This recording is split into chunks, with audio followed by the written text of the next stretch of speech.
Everybody, welcome to the Claw and the King podcast. We are back. We are officially back.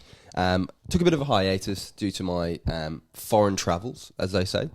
Had a good time, but missed you all, and that's why we had to come back. Emergency episode, not really, but a lot has happened since I've been gone. A lot has happened in the NBA world that I think it's gone on a bit of a roller coaster, and I reckon we just kick off with NBA to start. Now, the conference finals, in terms of the teams, it looked like it was going to be unreal. You thought, could this be a Timberwolves-Knicks series? Could this be like a great all-time series, all-time finals?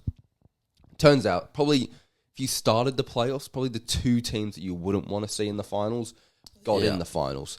Not ideal, but look, game one, what the hell? What the hell? He is. I mean, that guy, I've been seeing on Twitter, it's got to be some devil magic going on.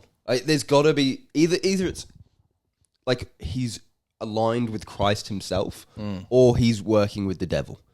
There's either one. You can't be in the middle in that scenario. No, there's definitely something going on there. And I don't know how many late game winners he's had this postseason. It must be coming up on 5, I feel like. I saw that it broke a record for the amount of game winners for a person in his career. And he's done it in this playoff run. Yeah, absolutely insane You think stuff. of every series. I mean, Cavs. I mean, what was the first series that they had? The Bucks was the first series. He had a crazy one then. Cavs had an insane one. Absolutely insane one.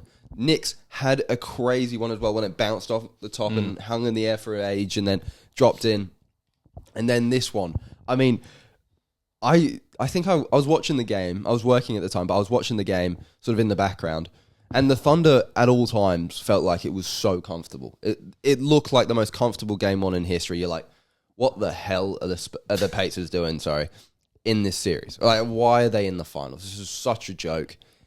But they couldn't close it. The Thunder were bad. I thought a lot of their key players were bad. And they just couldn't, sort of go on that run. And that's what most people have been talking about, is they just couldn't get on a run. And Halliburton. And to be fair, it wasn't actually started by him. It was more Miles Turner. Nembhard hit a big shot as well. They just somehow clawed back into sort of striking distance. And yeah, that final possession where Shea bricks it, that's a big rebound from Nesmith. That's, I think, not a lot of people are talking about. He's got, I think it was Lou Dort, box to box. And yeah, he's trying to box him out and he gets a big rebound there, passes it off. Halliburton, as soon as he gets it, you're like, holy shit, this could get saucy. And it does. It does. It can. So yeah, and then he hits that crazy mid-range, and the Pacers win the game. Absolutely steal a game away from home. And look, people didn't give the Pacers a lot of a chance coming into this series. I think most people predicted 5 or 6, but in their hearts probably believe 4. Well, yeah, I thought it was a sweep for sure. Yeah. I was convinced. But this is how the Pacers have won these series against the Knicks, who you argue are a better team, against, the Cavs, who are a better team. They've stolen games. And it's a key part of, in my opinion, of winning any series, is to be able to close out big games. And games that are in this sort of balance, the Pacers seem to win these. And it's not like the Thunder have got this championship history where these players have won so many rings in previous years that you just trust their experience. This is a really young team. And have they played a team that has this ability to close out? I don't think so. So people are saying that it's still OKC's series. I think, look, the Pacers can win any game, and that's the danger. Are they going to wow you with sort of the play that they're going to show from quarters 1 through 3? No. But I think in the fourth quarter, they really show up. And if they can remain within striking distance for the majority of the game, they've got a chance. And that's the real thing. Are they going to be able to stay in striking distance for most of the games? So yeah, what was your sort of opinion on game 1 as a whole? Yeah, well, I didn't get to watch most of the game, but obviously Thunder looked dominant and Pacers come back late. I feel with Halliburton as well, he's obviously had an incredible postseason, but it's almost like he's just not good until the fourth quarter. I think he ended up with 14 points for the game. Yeah, and it's like, he didn't have a crazy game. you know, he's not playing that out of his skin, but he's just having these moments and winning these late game situations that are just creating this all time sort of postseason run. And yeah, it feels like every year with the East, especially whichever team makes the finals, there's sort of these players that you don't expect to be good that just have these breakout runs. You know, from the Heat, obviously, is Gabe Vincent and Max Strus from their finals run go on to get big contracts. From the Nuggets, Bruce Brown goes on to get a big contract. This year, it's Nembhard and Neesmith, really, that nobody really gave any thought to before these playoffs, and now they've just turned into what looks like elite, you know, in Neesmith's case, 3-and-D player, and Nembhard's actually, he was handling the ball all the fourth quarter pretty much. He was initiating the offense. Yeah. And he obviously hit that crazy ISO step back 3 late in the game that everyone's been, you know, blowing up about. So, yeah, the Pacers, look, I didn't give them a chance. The whole playoffs, really, I haven't given them a chance, to be fair, because I just thought Halliburton shoots like a 6-year-old and the rest of the team's mid, so... That is fair, but to be fair to him, has there been a single player that has gained more aura in this postseason than Tyrese Halliburton? Apart from the Eastern Conference Finals trophy presentation, he lost a bit of aura there. Yeah, that was a bit of a downstroke, but the choke, yeah, in Madison Square Garden, even though he says he wish he would have saved it, still a great moment to do it. If you lose that game, maybe not, but yeah, still a great moment. I think he's really solidified himself after the players poll where they said he was the most overrated player in the league. And he's really just turned on that and kind of proved all of those dumb players that he's probably the most underrated player. And in terms of impact of winning, you could argue the highest in the league. And yeah, he's just proving it. They made it to the conference finals last year as well. So it's really just gone under the radar how big of an impact he is and how dumb the Sacramento Kings were for trading him. At the time, I said it. And I know it's hard to say, I said it. Like, trust me, guys, believe me. But no, choosing him over Fox at that time I thought was criminal. Fox, really good player, really solid player. Borderline all-star level player. But had injury history. Is a player that relied on speed. So is that player going to last? You see, look at the likes of John Wall and Russell Westbrook, who relied on speed to be elite. Careers didn't really end that well, especially when they hit their 30s. I just couldn't believe they picked Halliburton. They picked Fox over Halliburton. Halliburton, to me, proved that he was a future all-star level player and a future really good impact player. Elite defense, no turnovers, great passing. You don't trade that player away. I know they got Sabonis for it in the end, and he's a key part of their team. And it's not like they got killed on the trade, but still, like, the fact that they traded him away really highlights how poor. Well, yeah, and they went on to lose Fox anyway. So yeah, it's just classic Sacramento Kings stuff, really. But yeah, back to the Pacers. I mean, Siakam obviously deserves a lot of credit for this run. He's been playing probably the best he has since whenever he was All-NBA, 2020, 2021, whatever that was. He obviously played well in 19, but clearly he was the second guy on that team. So, yeah, he's been great for them. In terms of the Thunder, obviously, I don't know. I still feel like they should probably win the series, but... Yeah, I'm still picking the Thunder. You know, if they keep doing this, I mean, the Shea free throw stuff just doesn't stop every single game. He didn't even have that many free throws. He scored 38 but points. But it's just every game I see photos from like just him shooting free throws in the warm up, and they're like it's already started. I just turned the game on and Shea's already shooting free throws. Yeah.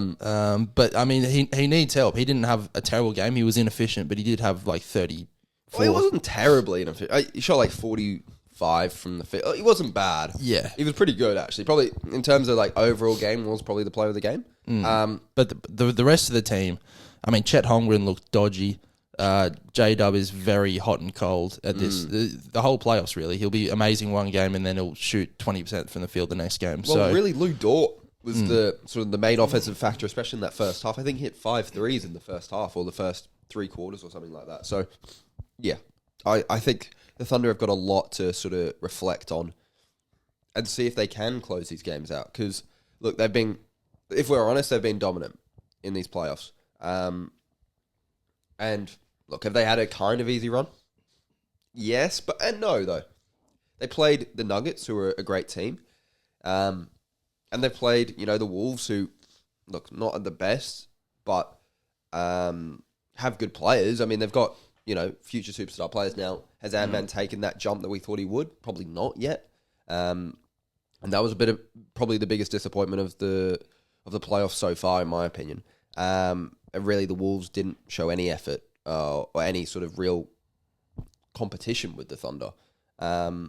But yeah, hopefully the Pacers can sort of rival that this series and make it a good finals. Because I think coming into it, we all had the worst fears. And well, the ratings showed that. I believe it was the least watched finals opener in the history of. Well, that's stats. also because it's Oklahoma City versus Indiana, so that's not the. I guess, but still. Yeah. Well, so how many games do you reckon the Thunder will get it wrapped up in now? You think it was a sweep before the series. Do you think it's a 7-gamer? I probably still would go 6. I'd still go 6. They look. They do look. They were the dominant team for 3 quarters. So you'd have to say they can get their act together in the fourth quarter. Although the Pacers have done this the entire playoff, so it's hard to sort of bet against them at this point. I will though. It can. I don't know, but it's just really poor finals for me personally.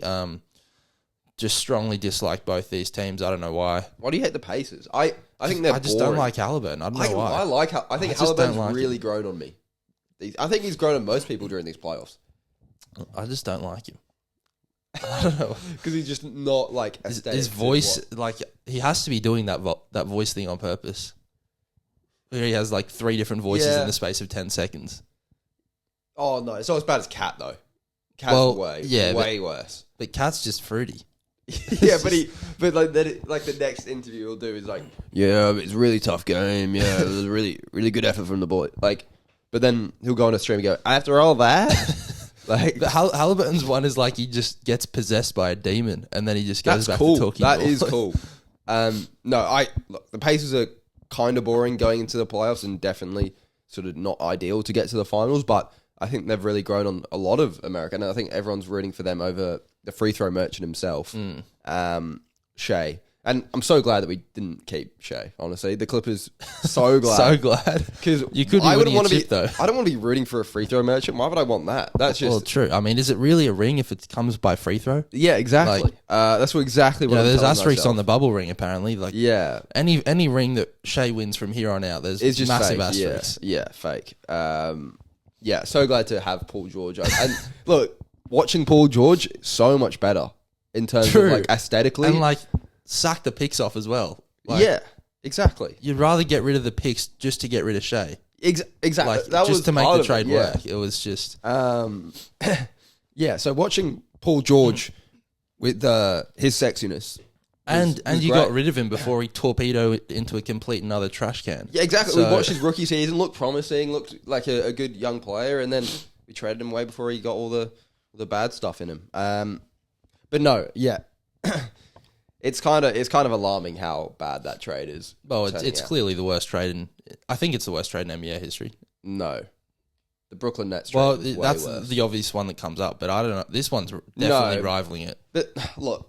My standpoint on it is, if you were to do it again,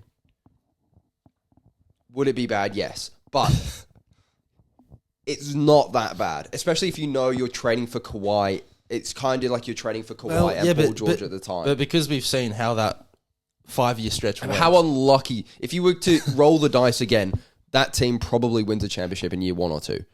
With COVID, how that fucked up that lot. I think that team was so much better than what it got. And if that team's not for the Clippers and it's playing for Miami, I think that team wins probably 2 rings. But probably. Anyway, I just think that trade, if you look back, is not that bad. People make it out to be that bad. It's not that... Like, at the time... Well, yeah, at the time it wasn't that bad, but because of how events have gone, it is very bad. Yeah, but that's just unluckiness. That's not bad That's not like malfeasance. That's just bad luck, really. The Brooklyn Nets Celtics trade is the worst thing I have ever seen in terms of just malpractice.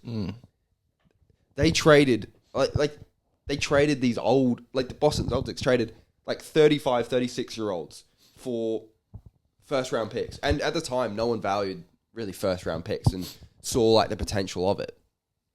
And the Celtics used that and drafted Jason Tatum, Jaylen Brown, and used all those assets to hoard all these players. And it completely torpedoed the Nets. I mean, within 2 seasons, they're done. The Clippers are still fighting. They're still like in the playoffs. Kawhi still looks good half the time. Half the time he's playing, which is about 20 games a year. But by the by. Anyway, NBA Finals, really looking forward to it. The next game's today for us. It is 10 a.m. 10 a.m. So looking forward to that. Moving on. Anything else you want to move on to directly? We didn't talk about Origin, did we? When we were... We were sort of we talked about the teams. Previewing our teams. Yeah. But it was before the official teams came out. I think we were pretty much accurate. Yeah. For the most part. We didn't pick Terrell. Oh, I didn't pick. Did you pick Terrell May? No. I was right. It was, I watched it actually on the plane. It was on the plane? Yeah, wow. It was on the plane. Oh, that was cool. They have like a live sport thing, which is shout out to Etihad. Shout out my boys. Etihad? Yeah. Shout out my boys. Well, they're big sports enthusiasts. Actually, no. I watched the Roosters game on the plane. I watched it in the airport, actually. In the airport? On my phone. But there you go. Anyway, I don't need to fucking divulge into my watching habits. Yeah, really good performance from the Blues, I thought. Wasn't as clean as I thought it was. Nathan Cleary needs to be sent to friggin' Dagestan for 3 years and forget. In my opinion, there cannot be Nathan slander. Are you kidding me? No way you're going with Nathan slander. Are you kidding me? He was the best. The bloke kicked. He was the best half on the field. Clearly. What? What do you mean? What? Mitch Moses kicked it way better. Way better. He kicked the ball 4 times. I saw Nathan Cleary kick it we're on past the 40, the opposition 40-meter line. And he's kicked it straight into the fucking guts. He's trying to do chip and chase. Straight into the guts. Straight into the guts of a winger. He's trying to chip and chase it. That's fine. He's trying to chip and chase it. Goes into their fucking palms immediately. He's just trying things, mate. He's out there trying mate, things. Mitch Moses kicked the ball 4 times. One of them went. It went for about a 7-tackle 300 set. meters. Yeah. One kick was a 7-tackle set from 20 meters out. Yeah, that was bad. But he kicked. We were on our own 30-meter line. Kicked it to the friggin' opposition goal line. It's not a long kicking contest. Nathan was pinning them in the corner. Nathan did every time. He missed every fucking... If he's on kicks next time, I'm going to lose it. Have you seen what he's done since then? He's basically kicked every single goal. Shock of my life. Plays well for the Panthers, stinks it up for the Blues. That is probably the most on-brand thing you could possibly think of for Nathan Cleary. And the narrative around the kicking where Joey was like, this is just... I'm shocked at how poor these kicks are. It's the balls. There were sideline conversions. They get missed all the time in every game. It's not that alarming to miss sideline. Going 1 from 5 is shocking. 1 from 4. And the one that he hit was in front of the goalpost. So yeah, but 3 sideline conversions, that can be missed. Not in Origin, it can't. Get Lomax on. What do you see? And Lomax missed from right in front. So Lomax last series... Beautiful kicking. Absolutely beautiful stuff. Just get him on the kicks. He's going to be in the team for the rest of time anyway. So get him on the kicks. Cleary's going to be dropped soon anyway. So get Luai. Luai played better than him, Cleary, yesterday, didn't he? No, he didn't. Yeah, he did. No, he didn't. Get Luai, Moses. Get that team back in. So you want to... after a dominant performance where they won easily... No, I'm joking. And but Cleary was the best half on the field. If Cleary puts another stinker up there... That was not a stinker. Bro... It was bang average. His running game was elite. He was the best half. He was the only half that looked somewhat threatening in attack. I can't. He set up pretty much all the tries. He's a great player. I'm not saying that he's not probably the best player in the game. But he has consistently now been mid in Origin. And that is, you cannot deny that. I'm denying it. Okay. If anyone other than Nathan Cleary... played the game he did in game 1, they would be praised for playing a great state of origin game. It's only because unless he plays like 05 Joey, everyone's saying he's mid. He's judged to such a different standard because he's the best player in the game, and every time you see him for Penrith, he's unreal. And then he plays for New South Wales, and he's the most bang average player. Who is going to play like he does for Penrith at state of origin level? He's got his whole team with him. No one has ever done that. Talk about his whole team. After yesterday's performance, Dill Edwards, I mean, could he catch a high ball? Could he potentially... he did. He got outbeaten in the contest 4 times in a row yesterday. Well, Bull is elite under the high ball. Come on. Get Teddy back in there. That's all I'm going to say. Oh, bro. This dude is just fucking changing everything after a dominant win. We were not winning like that with Teddy in the team. No. But, yeah, we were. Did you see? Not really. We lost like 2 in a row. Days, bro. Who else was in that team? Nathan Cleary. So let's not take the piss here. Yeah, but Teddy was probably the main factor. Oh, yeah. But no, look, in actuality, the defense I thought was elite. I mean, Critter is unbelievable. He's unreal. That guy is the best center I think he'll go down as the best center of all time. And I'm not even kidding. Yeah, he's in 2 years' time, insane. He'll be the best center of all time. Like, there'll be no debate. He is unbelievable. Some of the stuff he does defense. I mean, he was defending the center and the wing when Toa got sent off or got sin binned. He's just an unbelievable player. Unreal. Latrell, people said he was quiet, and he was a bit quiet. But I was saying before the game, Robert Toya, I mean, he's a gun player. He's a gun player. I wonder why you were saying that. Well, yeah, but I'm a Roosters fan, but that's by the by. He is a gun player, but... People were saying Latrell would body it. I was like, Robert Toya hasn't been bodied by anyone so far this year. I don't know about that. Well, I mean... Latrell, I thought, had a really good moment with that sort of quick pass. But for most of it was relatively quiet. And I thought that was good from Toya. That was mostly good defense from Toya, but I think it also it wasn't needed in that game. He wasn't really, it wasn't his game. And look, there are times where he absolutely lights it up, but he was solid. I don't think he had anything bad. He played well defensively. And yeah, you obviously keep him in the team. People are saying put Bradman in there. Latrell? Yeah. What? Who would drop him? Yeah, exactly. And, well, people are saying he played mid, and I'm like... Well, that's what he does. He played well. That's how Latrell plays. I don't know if they're saying mid because he didn't, make 100 meters or whatever. Well, he didn't break 3 tackles for a try. But he had no good ball, realistically. Like, it's not... He didn't receive the ball in attack, steaming onto it 10 meters out for the line where he could just run over someone. He didn't get that opportunity. The one opportunity he had quick hands for a Toto try, which was elite. Like, no one else really is making that pass. Yeah. So, and he was good defensively. Had a lot of good reads, actually. He's slow and, like, his effort areas aren't really good, but that's just Latrell Mitchell. Yeah. If he was center at, like... Can you imagine if he was, like, center at the Storm or something like that? He'd be generational. I mean, he'd be unbelievable. Like, his natural position is center with his body type. But he's playing fullback because Souths need him to be the best player on the pitch and the most impactful player on the pitch. But yeah, anyway. Forward pack, a lot was made of the forward pack coming into the game. The absence of Terrell May and how he should have been in there. I thought the forward pack was the one I would have picked anyway. I thought it was performed very well. I think Payne Haas coming after having that injury... coming into the game and winning, what do they call the player of the match? Was it some stupid name? Man of the match. Yeah, he was man of the match. I thought probably Critter deserved it, but he was fantastic in that game. Really laid the foundation. And yeah, just everyone played well. I thought. I don't think there was a single player outside Nathan Cleary that really had a you looked at and you're like, he could have done better. Hudson had a couple of Hudson moments, but. Yeah, he did. But he was at least trying something. Spencer, that notorious kicking away from Spencer. I mean, Spencer didn't even play well. He was probably the worst player. No, but he didn't play badly. He just had limited minutes and didn't, had limited impact. Really, they didn't kick to him. So get in the game? Massive signs of being a bitch by Queensland. And people, it's tactical. Well, yeah, it's also being a bitch. Yeah, so grow up.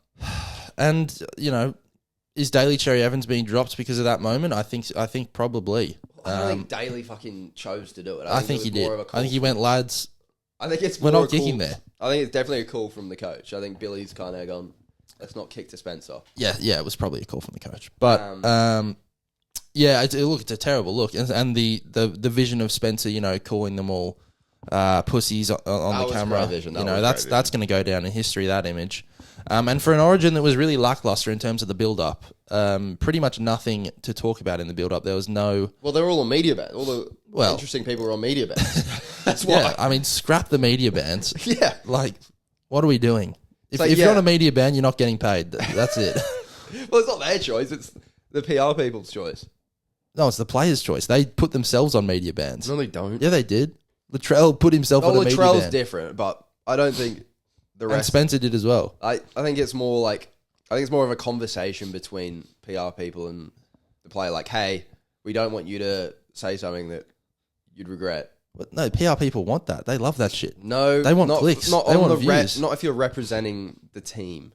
No, they love that shit. No, they don't. Trust me. They want zero problems on a game day. I can guarantee. But anyway, we need more buzz. Like, Laurie Daly got asked, do you hate Queensland? Oh, he was like, I don't hate anyone. I love Queensland. Mate. Hate's a strong word. Yeah, it is. Use it. Yeah, that's the thing. It was kind of like Queensland had no... And maybe that was part of the strategy. It's like, lull them into a happiness. Take the Queensland spirit out of them. Make them not angry. Kill them with kindness. Because in reality, if you look at the talent levels of both teams, we're a lot better. So if we just... keep it as basic as we possibly can in terms of the build-up, we're going to win. And maybe that's a good strategy, but it's also boring as fuck. So let's switch it up, please. In terms of the team that I think it'll be announced either this afternoon or tomorrow for Game 2, Barnett has obviously done his ACL since Game 1. Yeah. It looks like Stefano will come in. Yeah. I would probably be bringing in Keon, to be honest. Oh, yeah, 100%. I was just about to say that. I think Keon... scored a try. Look, South have been doing pretty mid, and we need to have a conversation about Wayne Bennett. I mean, washed? Question mark. But South don't really have a good team. No, but also he's the whisperer or whatever he is. But no, I think Keon for me, I think he fits what this team does. He's an impact player that just comes on, can play big minutes, can score tries, is a really good ball player. I don't know why he wouldn't be picked. Now, obviously, you want to be loyal to Stefano. He was obviously the guy I picked originally to back up if Payne Haas went out or whatever. So I get it, putting Stefano in there, but I think Keelan's just a better player. So and a better impact player in Origin. I know he's played before, didn't have the greatest impact. I don't think he was bad, but didn't stand out. People are saying Terrell May. Do you reckon Terrell gets a shot in just because of the backlash? I do not think so. I think, I just don't think he suits the style that they want to play. When I watch him play, I just don't get the hype. I mean, every run he takes, I'm like, he just has 0 PCMs. He stands in the tackle, I guess, which is somewhat good because he gets a decently quick play of the ball, but I don't see it like how his game is elite as a front rower. It looks like he just wants to play as a 6, but he can't because he's way too big. No, I think he's very good. And I think... But his best... I think we mentioned in the last podcast, his best features or his best ability is his longevity in a game, is his ability to stay out there for 70, 80 minutes. That doesn't work in Origin. That's not... You don't play 70 minutes in Origin. It's not... You need to be an impact player when you're on there as a forward. You cannot just be a bystander. You can't just be a guy that's going to play long minutes because you're going to have guys like Spencer Lanu coming on, putting an impact on that need minutes. So yeah, I don't think he suits Origin at all. I think he suits the Tigers. And I think that's why he's been such a revelation for them this year, is because they needed, because of their absolute lack of talent, they needed someone with a bit of talent to play heavy minutes, especially in that forward pack. So I think he absolutely suits the Tigers to a T. And that's why he was let go by the Roosters, because you have so many big-time props there. You got Lindsay, you got Spencer, you got Nafahu White, who all need minutes, and his best ability is playing long minutes and keeping other guys out. And I think he's a great player, but just doesn't suit Origin, unfortunately, and that's why I'd pick Keon over him. And I think that's what Laurie. Now, I don't think Laurie was right in what he said that Terrell. Well, I think the other guys are playing better than Terrell at the moment. I don't think that's true. I don't think Stefano's playing better than Terrell May at the moment. No. Well, Stefano's arguably having one of his worst seasons. He's arguably got worse since he got to Melbourne. One of the only players ever to do it. Yeah, and I just wish Laurie was honest about it. Like, look, I just don't think... And maybe it's just because he doesn't want to admit him from a future side and sort of contradict himself. But I wish he would just admit, say, hey... Because we all know that the real reason is, like, hey, his best strength is playing long minutes. He's not going to play long minutes with us, so he wouldn't be used to the best of his abilities. That is the reality. And there's probably a bit of... He seems like a bit of a headache personality-wise. Oh... I feel like that would come into it. I don't think they care about that. I think they do. I mean, you could say that about half the team. Not really. Apart from your boy, Nathan Clough, the god. I mean, all the Penrith guys, they're all upstanding citizens. Yeah, of course. The only ones that weren't really were the May brothers. Yeah, well, one of them is actually... Is he on the verge? I think he's on the verge of signing for South, isn't he? That's the talk. That is the talk of the town. But anyway, game 2 predictions in Perth. Well, Perth has been very kind to New South Wales historically. I believe that was the scene of the absolute humping that took place in 2021 with Turbo and Latrell absolutely just destroying them. So, I think the same will happen again. I think we'll destroy them. Really? We'll come into Sydney 2-0 up. Well, look, do you mind if I get into a bit of philosopher mode for just a second? Okay. People underestimate human nature. That is the reality of life. And the reality of human nature in Origin is that if you get pumped game 1, you're more than likely to try a lot harder in game 2. And if you pump someone in game 1, you're much more likely to coast a bit in game 2. Just because human nature, you think you've already won it. The other team thinks, we need to win it. This is our last chance. You just put in that extra bit of effort. So I think people are underestimating that factor of it. And I think Queensland will put up a good fight. Be interesting to see what changes they make. Cherry Evans is gone. That's the news. That's apparently what's being said. I don't really think Dearden's a world beater, so I don't think that's going to really change much. It's just if Reece Walsh gets it, I think that's the real X factor. Well, I think Ponga come out and Reece Walsh come in. Well, I think moving Dearden to 7 allows Walsh to come onto the bench. I think that makes more sense. I think it's a big ask. You don't put Ponga. I think Ponga's better off the bench than Reece Walsh. But it's a big ask to put Walsh at fullback after one game back. Yeah. But where does Walsh play if he doesn't come on as fullback? Just in the middle, just like Matt Bowen used to do. But I don't know. Look, and it worked with Ponga when he debuted. But I think Ponga has experience in moving around a bit. He's played in the halves at Clubland, so I'd put Ponga. Look, if Reece Walsh gets tired, you can always sub him out and put Ponga at fullback. Like, I know that's a bit strange, but you might as well get strange at this point. Yeah, and look, that's the first move I'm making. I know the All Blacks played well. Do you watch the All Blacks versus Argentina on, was it Saturday night? The All Blacks versus Argentina? Yeah, didn't Reece Walsh play for the All Blacks, didn't he? Was that Blacks. Not the All Blacks versus Argentina? Yeah, they were pretty good. I wouldn't call the Titans Argentina, but... Well, old Argentina, let's just say. Yeah, the All Blacks played great. So I'd definitely put Reece Walsh in. What, you're not a fan of the jerseys? Everyone was frothing the jerseys. No, I love the All Blacks. The All Blacks are a great team. I love that. It's so classy, simple. That's all you need. Well, yeah, it's just black. The white numbering on the back really stood out. It's so fun. Like, it honestly... Is that what's behind the All Black success? Black jerseys. Just all black. Because you look cool. Like, they've got a population of what? 6, 7 million? Maybe a bit more now. And you win every fucking rugby game. Is that because you're just wearing all black? Well, the Broncos could not buy a win. There's strong evidence to support that argument now. The Broncos looked absolutely dreadful until they put on a black jersey. So there you go. But no, I think Reece Walsh definitely should get in the team. And I think apparently Kurt Capewell's being brought in.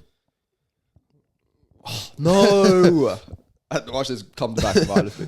Damn it. No, not Kurt Capewell. Yeah, but no, I think New South Wales pumped because although there is something to be said for what you're saying about lose game one, you try a little harder. There's also something to be said for absolute thoroughbreds that just destroy their lesser opposition. Look at Usain Bolt. I'm sure all those runners wanted to beat him the second time round. That's true. They couldn't get the job done. No, they couldn't. Because Usain Bolt was just better. And that's New South Wales right now. They're just better. They're just better. It's a weird period that we're in. I think growing up, watching New South Wales was probably the biggest pain. It's like the biggest pray to God that you've ever seen. We'd have absolute stinkers in the team. And you're going against the greatest team probably of all time. And we'd lose every year. But, it's turned around and now we've got the most talented team and it's a weird sort of view. But yeah, I think we'll see, but I think it'll be a lot closer than people say. I think it'd be kind of similarly clunky. So I'm going 12-10 Blues. 12-10, wow. 12-10. Very low scoring. I'm going to go like 38-10. Wow. Yeah. Who's man of the match? Man of the match, Cleary, obviously. Everyone picked him for man of the match game one, didn't they? And he was close. Turns out, not really that close.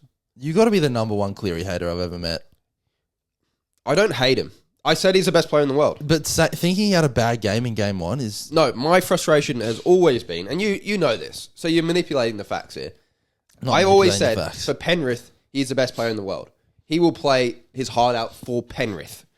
But when it comes to New South Wales and representing your state, consistently does not step up. So...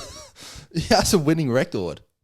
Because he's got the best team every year. He's still the halfback. He's the most important player. In the hardest position. You put yourself in number 7 jersey, you still win against I highly doubt Queensland. that. No. I think we probably lose by quite a lot. We put Josh Reynolds in there.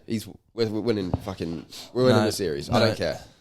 Look, Josh, nice bloke, but he's not getting the job done. We put Tanner Boyd in there. Tanner Boyd. I don't know. I'm trying to pull out some. Not getting the job done. I think he is. But no, I just think he consistently plays so much better for Penrith than New South Wales, and it pisses me off. Sorry, I'm not a Penrith fan. I'm a Blues fan. Sue me. Can I not be frustrated that he doesn't play at the same level? Well, not off that game. He was really good in game one. If you think he does. If you think he plays the same level that he does for Penrith as he does. Some people elevate. We're talking about Latrell. He elevates in Origin. Critter elevates. Well, yeah, but it's Lomax elevates. It's much easier to Mitch elevate. Moses elevates. It's much Payne Haas Mitch elevates. Moses doesn't elevate. It's much easier to elevate in an outside back position. Payne Haas doesn't elevate. He's the best player on the field every week for the Broncos. Spencer Lanu elevate. That was not an elevation performance. It was. No, it wasn't. Previous years, yes. There's a lot of players that elevate in Origin. Nathan Cleary is not one of them. I'd say that he delevates. Well, even if he delevates, it's from such a high standard to still a better standard than everyone else. I don't think he's better than Luai. Shoot me. Bruh. You don't think he's better than Luai? In Origin, no. In Origin? No. But in Clubland, Luai is nowhere near the player. Yeah, I agree. So how does that make sense? Because you think Cleary goes from here to here. I'm saying Cleary goes from here to here. I'm saying Luai goes from here to like here. But he stays the same, Luai. It doesn't get better. But he stays the same. It was Luai's only good when he's not the main man, though. Exactly. You don't need to be the main man in this team. You've got Moses, you got Latrell, you got Critter. Yeah, but Moses isn't the main man. Cleary, every time he takes the ball and makes a main decision, it turns out bad. How about that chip? Doesn't. We lost Origin because of it. What did the chip and chase? Like 1 year. How do you let Ben Hunt chase down your chip and chase and you can't even catch him? The game What's was lost. going on? There was like 2 minutes left. We were down. We were down by like 4 points. Yeah, so we had score. The ball and he's chipping and chasing because we have to score. He can't get it over Ben. Ben Hunt is 4'3". How do you not get it over Ben Hunt? Because Ben Hunt rushed up. It was great like a defensive grubber. rate. He grubbed it. Look, I haven't checked. He was probably offside. We'll go back and check the tapes, but he rushed up really quickly. There was nothing that could be done. Look, all I'm going to say is Mitch Moses in the 7. That's all I'm going to say. God. You've got to get him in there. The last dying breed of Mitch Moses at 7 supporters, right here. What do you mean the last dying breed? The guy won us a series last year. Yeah, and after game 1, everyone went, "Oh yeah, that's right. Nathan's the big dog now." I don't think most people did that. I think most people were like, "Oh my god, Nathan Cleary sucks. He cannot kick a football." Oh my God. The guy No, missed they didn't. every kick. What? Goal conversions? If Queensland were better, if Queensland were like actually okay, we would have lost that game. Or we would have been losing that game, at least. Well, this is not the case. It's not the He situation missed we're every in. conversion. He got one. No, he got a penalty goal right in front of the post. He got a penalty He goal. missed every single conversion. 3 sideline conversions. That's missed all the time. It's not It's not a missed big all the deal. time. It is. It's missed all the time by friggin'... Adam Dewey yesterday. Yeah. How did he go? Yeah, I actually saw like the top comment on like the Blues post, or like Nathan Cleary's post was like, well, I can't even remember. It was on like some Blues post, and it was like, Adam Dewey, you know what to do. Get him in. And it was just him in a picture in the Blues training Well, I camp. mean, bringing Adam Dewey into camp was one of the left field sort I of honestly things think I've we seen. would have done just as good as with Adam Dewey at 7. I'm not even kidding. Stop it, dude. Stop it.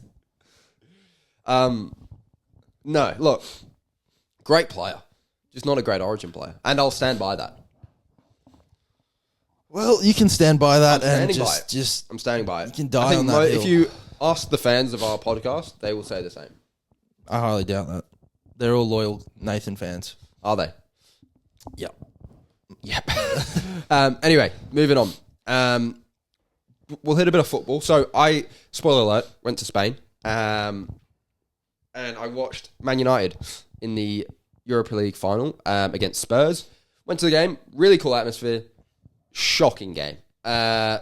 We absolutely stunk it up. There was not a single good passage of play by either team. And yeah, Man United lost 1-0, and it sucked. It really did. And yeah, Man United suck, so that's great. But there is hope at the end of the tunnel. There is a light. And you, as an avid Man United fan that watches every game, would understand. Do you know who we're linked with at the moment, or with signing at the moment? No. So, we are linked with Mateus Cunha. Have you heard of him? Cunha? Yeah. No. So, we basically signed him. He is fucking good. He is Brazilian, plays for Wolves. He got techers on him. He's got real techers on him. We got also a Brian Mbuemo. Plays for Brentford. Bold geezer. French, you'd like him. Really crafty winger. And yeah, we're looking good in the transfer market so far. Hopefully that can actually transition to getting rid of some players that have been at Man United for way too long. But no, look, it's looking good.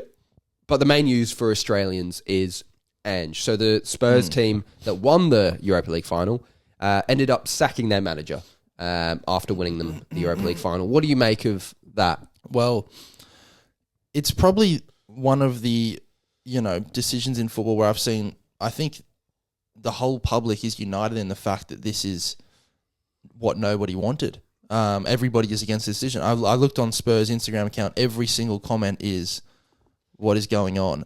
Who's who's the management or the ownership? Daniel Levy. Levy. Every comment is hashtag Levy out. Yeah, well, that's the thing. It's like, well, if you're going to sack Ange, sack Levy as well. The top comment out of every post that I've seen is essentially he was sacked for winning a trophy. Spurs, Levy was like, well, you can't win a trophy here, mate. Get gone. Look, in reality, I understand it. And I know that's controversial to say, but you finished 17th in the league. And if you were going to sack him if he lost the Europa League final, I don't think it's that bad of a decision if you sack him after he wins it. Because it's already in the crosser. And the main thing is you don't want to be disaligned with ownership. And the ownership is terrible at Spurs, same at United, but terrible at Spurs. So I completely understand that. But you cannot be with the Ten Hag situation where it's like, yeah, we'll keep you. But it's kind of like hesitant. It's like, well, we'll keep you. And then if you have any bad run of form like Ten Hag did, sacked immediately. You've sacked, 8, 10 games into the year. So, yeah, it can always if you tentatively keeping someone, it's never a good idea, or it never works out well. And you've got to fully support him. So I get it from that standpoint, but I would have kept him. I think the whole thing with Spurs is they needed a culture changer, and they needed a trophy, a big trophy like the Europa League, to really push them over the edge, and really sort of change the mentality of that football club. And Ange did it. And look, the league form was horrendous, but you can see with the players after the fact they found out, and after the social media post, every single player, bar none, made a big post like thanking Ange. And like, if you've got that level of support from the players, I don't understand how you do it. Like I said, if you're disaligned as a club and the manager is kind of hanging on by a thread, it's understandable. But if the players support him and the players are behind him, and you get new investment in, you maybe have a bit of a better luck with injuries next year, and you start well, I don't know how you do it. And look, they're linked with Thomas Frank at the moment, who's a Brentford manager, who's, look, tactically flexible, but he's nothing special. He's not going to win you. He's done nothing with Brentford. He is a classical Spurs manager. Gets knocked out of the cup early every year, finishes top 10 with Brentford, so has finished top 8 with Spurs. And he develops young players kind of well. That's his whole thing. And is he anything special? No. And if you're sacking him for I don't know, if someone good comes on the market, I don't know if it... Who would come on the market? But if you sack him for somewhat like a manager that you think can change things and really turn the club around, then I get it. But I don't know. It just seems like such a mid-move, and it seems such a weak move to go from Ange to Thomas Frank, because it clearly shows that you only care about getting top 6. That's all you care about. You don't care about trophies. You just care about meeting quotas with sponsors and getting in top 6. And yeah, from Spurs fans, from the majority of them, it's like a kick in the teeth. Yeah. Well, I think if you ask Spurs fans, would you rather finish 17th and win a trophy, or 6th and win nothing? They'd probably say 17th. They got in the Champions League next year. There's always a chance that he could have turned that around. Ange is a history of turning things around and competing and creating great... Now, obviously in lesser leagues like the A-League, and did it with Australia and did it with Japan and did it with Celtic. But he has a history of doing it. And if you've got the players behind him, and he's worked before, like there's moments where they've looked really good, and his first season especially, they started off red hot. I know it's not worked out perfectly, but he seems to have the mentality to deal with a big Premier League club, and it's just a shame. And look, are we biased because we're Australian? Potential. But potential. But no, I disagree with it. Yeah, look, it's sad to see. He did get his aura moment though, obviously with the quote and going on to win a trophy. Yeah, the amount of edits you've seen of that are just unlimited. Really, for the day after they won, I think every single reel I was getting was just aura edits from Ange, and then he had the quote at the parade. Season 3 is always better than season 2. Yeah, unfortunately, we'll never know. Yeah, yeah, it's sad. It's really, that's the main emotion that I'm getting at. It's just Spurs fans feel sad about it. There's nothing. There's just no like hope about it. You feel bad for Ange. Where does he end up?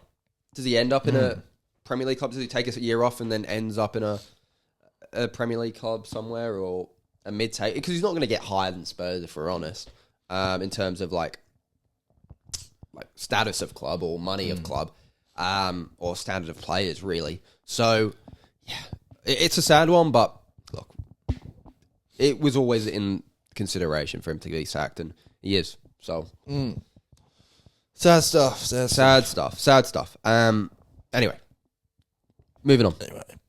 Anyway, why you look at you? Sounds like you've like hit a threshold. Are you a bit sad? Well, what's going on? Just time sensitive. I'm gonna have to run, so I don't know if there's anything else. Anything else we need to discuss? But look, there isn't much. I'll briefly recap. UFC happened yesterday. Sean O'Malley lost. Shock. He apparently was off. Let's say relations with women and cigarettes for this camp. Turns out did jack he smokes shit. Cigarettes? Apparently, He smokes weed. I don't know. I don't know. Smoking. He laid off relationships with women and smoking, and he's still lost. So good on him. Came out to not his traditional theme song, which was What's his traditional song? what you are, what you yeah. say. You. He went to out some like I'm proud to be an American. Did you watch it? No, I just saw that clip. And yeah. So yeah, good on him. Well, yeah, Marab is the bantamweight goat. He's the goat. Dana apparently said John Jones has agreed to a contract. Yeah, bullshit, mate. Bullshit. You see Tom Aspinall just going around saying, "Yeah, let's just fucking." He's retired. He's retired. You see, the petition is there's a petition to have John Jones stripped. It has over 200,000 signatures now. Yeah, he should be strict. What is he doing? Just say you're fighting or not. You're clearly just taking the piss. You don't want to give up the belt, but you don't want to fight Tom Aspinall. Give up the belt. He is not going anywhere. You think any other heavyweight's coming close to Tom Aspinall? No. So, I think he just wants Tom to fight an interim title fight. So, like, I don't know. So that maybe potentially he loses, then he fights some other bum and then retires. Yeah. Cool. Not going to happen, buddy. Not going to happen. Anyway, look, thanks for listening. Big NBA day today. Hopefully you can watch a bit. I know you're working, but hopefully you can watch a bit. Hopefully the Pacers get up, and hopefully Man United sign some actual good players, and I can look forward to a season. And which if I look forward to a season, it'll just end in misery anyway. So love that. Anyway, thanks for listening. Hope you enjoyed. Like and subscribe, and see you later. Peace out.